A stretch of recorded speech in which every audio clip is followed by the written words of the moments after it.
Bonjour, bienvenue à tous, je m'appelle Gabriel Mbenda, je suis ingénieur informatique de formation et je donne des cours de formation en intelligence artificielle. Alors aujourd'hui en tout cas j'aimerais discuter d'un sujet qui est assez important en tout cas dans l'acquisition de la connaissance. J'aimerais faire la différence fondamentale entre comprendre et intégrer. Par exemple c'est-à-dire comprendre une information et l'avoir intégrée. Qu'est-ce que cela signifie concrètement ? Je pense pour ma part que nous sommes beaucoup plus dans une société de compréhension que d'intégration en ce qui concerne en tout cas les informations. Prenons le cas par exemple des études et l'éducation de manière plus large. Aujourd'hui, avec les nouvelles technologies, nous pouvons acquérir un savoir en ligne qui auparavant était vraiment destiné à des personnes qui pouvaient uniquement faire des classes élitistes, par exemple être en classe préparatoire scientifique, entrer dans des écoles d'ingénieurs très prestigieuses. Aujourd'hui, avec l'IA, donc l'intelligence artificielle, il est possible pour quiconque, à travers juste une connexion Internet, d'avoir, entre guillemets, les mêmes informations qu'un élève se trouvant à Harvard ou à Oxford.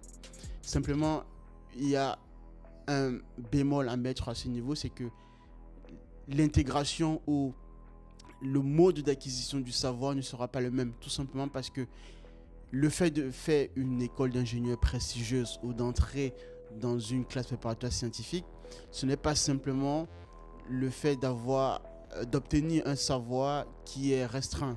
Non, il y a aussi le fait dans la manière d'acquisition de ce savoir, vous êtes confronté à des contraintes, à des méthodes d'acquisition qui sont beaucoup plus poussées.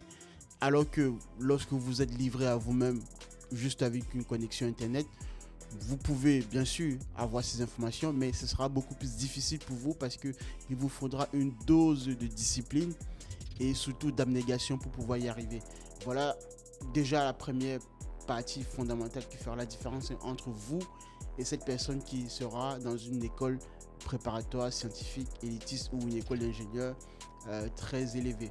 Il y a aussi le statut social.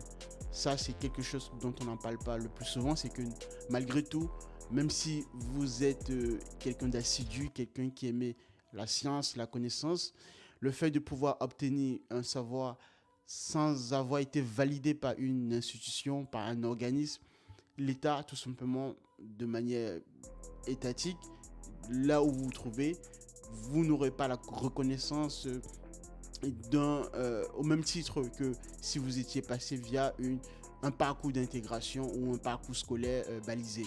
Voilà aussi en deuxième lieu ce qui fait différemment au final la différence entre votre savoir qui pourtant pourrait être le même parce que si vous êtes vraiment assidu bien sûr entre vous et cette personne qui est passée par un parcours assez bien balisé.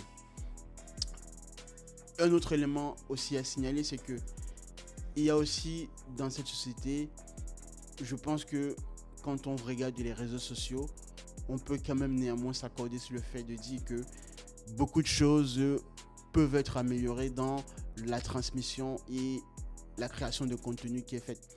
Simplement dans la mise en place des connaissances et des valeurs qui sont véhiculées, vous avez une perte ici, la perte de connaissances ou la chute de valeur que l'on peut constater sur certaines créations de contenu à travers les réseaux sociaux.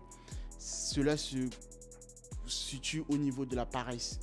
Parce que là où se situe la paresse, la bêtise évidemment va gangréner et la bêtise va être en mode de prolifération.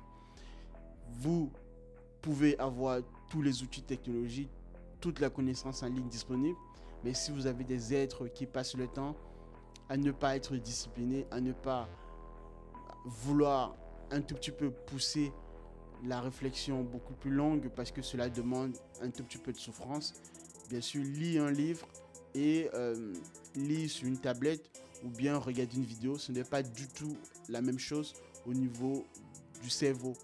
Les réactions chimiques au niveau du cerveau, cela a déjà été démontré.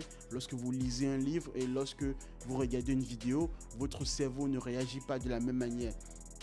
Et donc, vous prenez ce genre d'informations qui sont oblitérées par la plupart des personnes parce que soi-disant il faudrait que la société soit plus fluide, on devrait entre guillemets jouir sans entrave.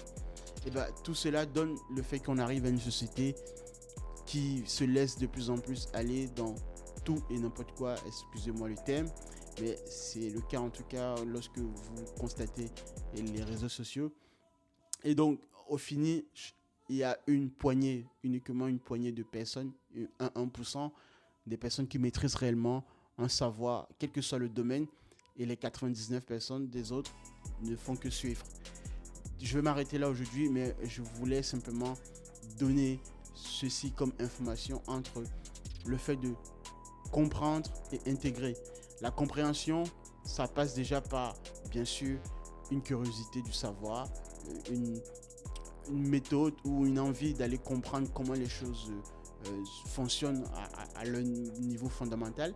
Mais l'intégration va beaucoup plus loin dans le sens où on traverse l'état ou l'étape de compréhension et on essaye de mettre en pratique ou d'intégrer l'information au sein de son corps réel. Voilà donc ce qui distingue les deux niveaux de compréhension et d'acquisition du savoir.